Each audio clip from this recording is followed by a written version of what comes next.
Hello and welcome everybody. I am Dr. Rupali.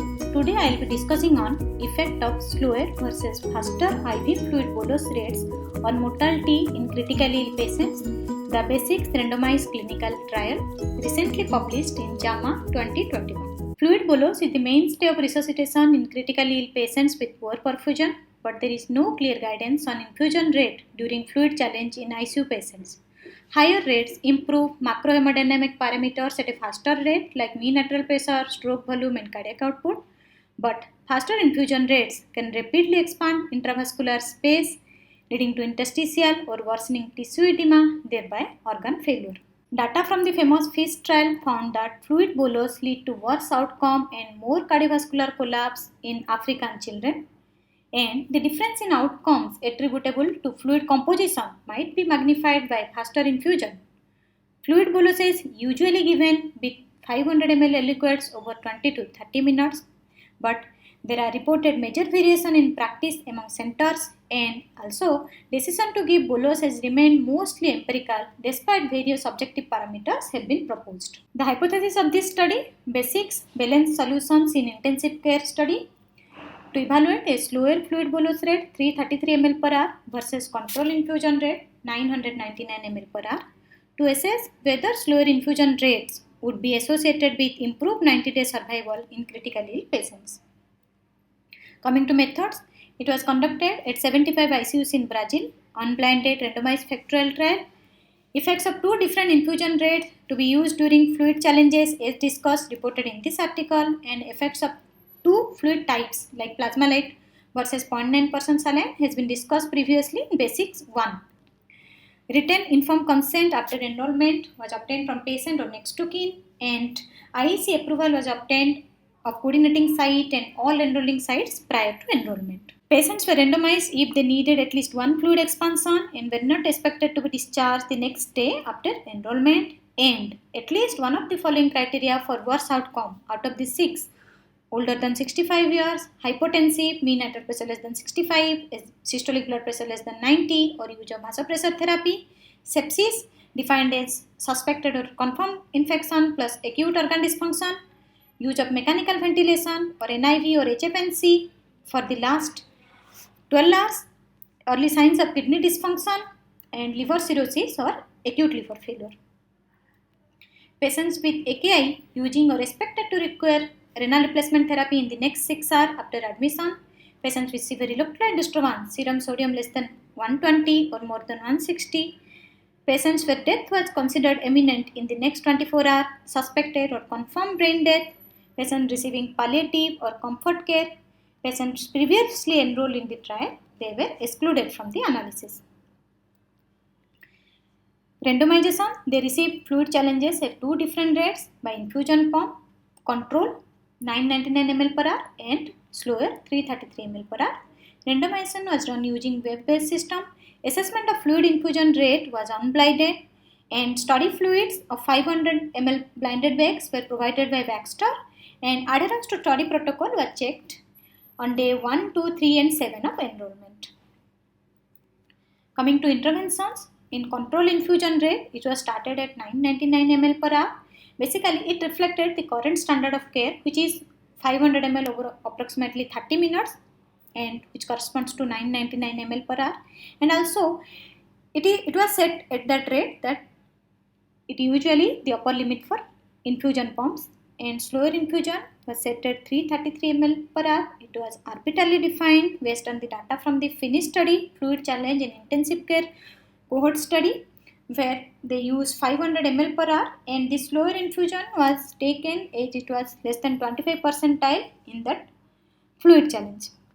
But it still represented a value that is considered as bolus and not maintenance. All fluid challenges performed up to 90 days or until ICU discharge and requested to perform at the assigned rate. But faster infusion rate allowed at the decision of the treating physician if there is active bleeding demanding fluid resuscitation, there is severe hypotension, systolic blood pressure less than 80, mean arterial pressure less than 50, but as soon as these conditions resolved, the assigned rate was resumed. The primary endpoint of the study was 90-day survival Secondary endpoints were use of renal replacement therapy up to 90 days after enrollment, occurrence of acute kidney injury, KidGO stage 2 and 3 on day 3 and 7, SOFA score both total and individual component on day 3 and 7, and mechanical ventilation free days within 28 days. Tertiary outcome was hospital and ICU mortality and length of stay.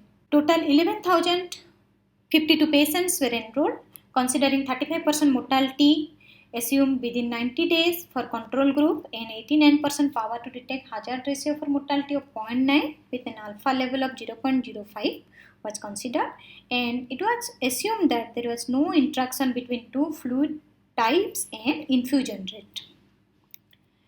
The R software version 4.03 was used for statistical analysis. Interim analysis was done when the study cohort reached 25, 50 and 75% of their cohort. Stopping rule for safety was P less than 0.001 for 90-day mortality. Missing data for primary outcome was evaluated by 5 sets of multiple imputations, and median of the imputed results were used for analysis. These data were not excluded from the analysis. Survival at 90 days was used using mixed effect Cox proportional hazard. The primary endpoint was evaluated in 6 subgroups: patients with and without sepsis, patients with KidGO stage 0 to 1 versus 2, 3 at enrollment, surgical versus non-surgical patients, patients with and without traumatic brain injury, patients with Apache 2 score of 25 more or less, patients who received more than 1 liter of fluid or less of that 0.9% of saline in 24 hours before randomization. Primary endpoint analysis was considered in cases with non-primary. Stratified analysis of primary endpoint according to baseline presence of heart failure was obtained, difference in need for vasopressor at day 3 and 7, and a sensitivity exploratory analysis using Bayesian network focusing on changes in cardiovascular SOFA score was also obtained on post-hoc sensitivity analysis. Coming to results, here in this picture, total 11,052 patients were randomized. Of them, 5,276 patients in the slower infusion rate were included for primary analysis, and 5,244 patients in the control infusion rate were included in the primary analysis. If you review, then in both the groups, almost half of them received balanced solution and half of them received 0.9% saline. The baseline characteristic of the included studies in the patients with slower and control infusion rate, the mean age was 60 in both the groups, with almost 50%, more than 50% male patients, and 48% in both the groups contributed by elective surgical patients. Median Apache 2 score was 12 and median SOFA was 4, with 18% in almost sepsis in both the groups. Traumatic brain injury contributed by 4 to 4.8%, and almost 60 to 61% patients in both groups had hypotension at enrollment. Coming to other parameters, almost 43% in slower infusion group and 44% in faster infusion received invasive mechanical ventilation. And if you review, then we'll see almost 10% in both the groups, 10.3% and 11% in both the groups patients had heart failure at admission, and almost 45.5 and 45.1% in slower and faster infusion group respectively, patients received more than 1000 ml of fluid before enrollment, and the volume of the fluid received before 24 hours before enrollment was almost 1 liter in both the groups. Coming to primary endpoint analysis, the 90-day mortality. In the slower infusion group, it was 26.6%, and in the faster infusion group, it was 27%, with absolute effect difference of 0.4 and hazard ratio 1.03 and p-value 0.46. There is no difference in slower versus faster infusion rate with respect to the primary outcome, the 90-day mortality. Here in the survival plot, we see the control infusion rate is highlighted in the orange color and the slower in the green color, there is no difference in the primary outcome between the slower infusion group versus the control infusion. Coming to secondary endpoint analysis, the incidence of acute kidney injury requiring renal replacement therapy within 90 days, there was no difference in groups with slower infusion and in faster infusion. Similarly, coming to day 3 SOFA, on day 3, patients in the slower infusion group had lower SOFA score, lower frequency of hemodynamic SOFA more than 2 and lower frequency of respiratory SOFA more than 2. Coming to the cardiovascular SOFA, frequency of coagulation SOFA more than 2 was higher on day 3 for the slower infusion group.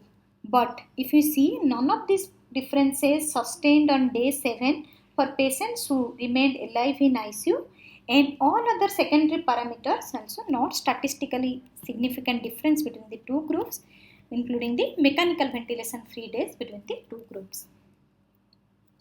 Coming to tertiary endpoints, the ICU and hospital death, ICU length of stay and hospital length of stay were comparable between the two groups, the slower and faster infusion. This figure shows the distribution of the cardiovascular SOFA ranges from score 0 to 4, discharge and death on days 1, 2, 3 and 7. And we see as the days passed, like by day 7 most of the patients were discharged, and on baseline, that is at admission, most of the patients had higher cardiovascular SOFA requiring vasopressor therapy. Coming to supplement data of this journal, the subgroup analysis of the primary outcome was evaluated over the 6 priority defined subgroups as discussed before, and we found that in both the groups there is no difference in the subgroup analysis of the primary outcome, like in patients with and without sepsis, patients with KidCO stage more than 2 and less, surgical status, traumatic brain injury, Apache 2 score, and receiving saline 24 hours before randomization.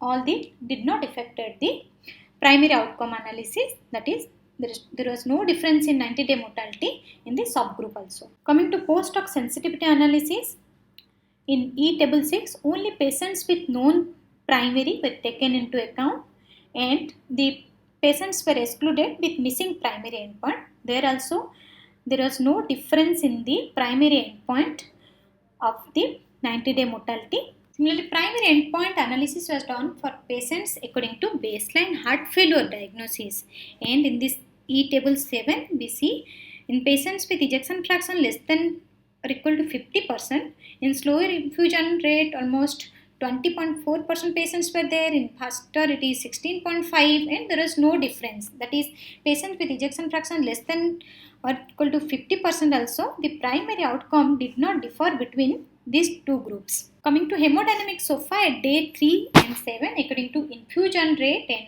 fluid types, here also we see the hemodynamic SOFA did not differ between the two groups at day 3 and day 7, differing the fluid type of fluid like plasmalite versus saline. There is no difference in the primary outcome according to type of fluid also. The primary outcome was analysis was done using the 0.9% saline and plasmalite in separate groups, that is in 4 groups, each in slower and controlled infusion rate, and it was seen that the primary outcome did not differ in between the 4 groups. Coming to discussion, several trials are there on composition of fluids in critically ill patients, but there is little attention to other parameters like infusion rate or temperature. Slower infusion rate did not statistically associated with reduction in primary endpoint in this study, but some secondary endpoints were statistically different between the two groups, like lower use of vasopressors, that is hemodynamic SOFA score more than 2 and day 3 in slower infusion group. Arterial elastance decrease after fluid loading, possibly suggesting a potential pathway for higher vasopressor requirement in patients with faster infusion.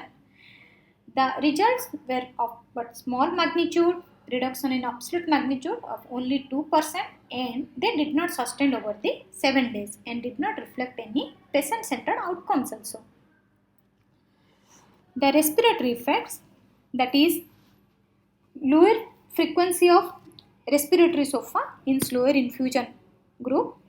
Here the hypothesis of reducing formation of lung edema with slower infusion rates. Slower infusion rate had more coagulation abnormalities by day 3. This could be related to higher plasma expansion with slower infusion or slower resuscitation resulted in coagulation abnormalities. The limitations of this study: slower infusion rate was defined arbitrarily at 333 ml per hour. Secondary endpoints were not adjusted for multiple comparisons, so therefore they should be considered as hypothesis generating. Data not collected for region for fluid challenge, and there was no record on immediate effects of fluid challenge on hemodynamic parameters. Most patients already received fluid before randomization. Coming to conclusion, among patients in the intensive care unit requiring fluid challenge, infusing at a slower rate compared with faster rate did not reduce 90-day mortality, and these findings do not support use of a slower infusion rate in critically ill ICU patients for fluid challenge. Thank you.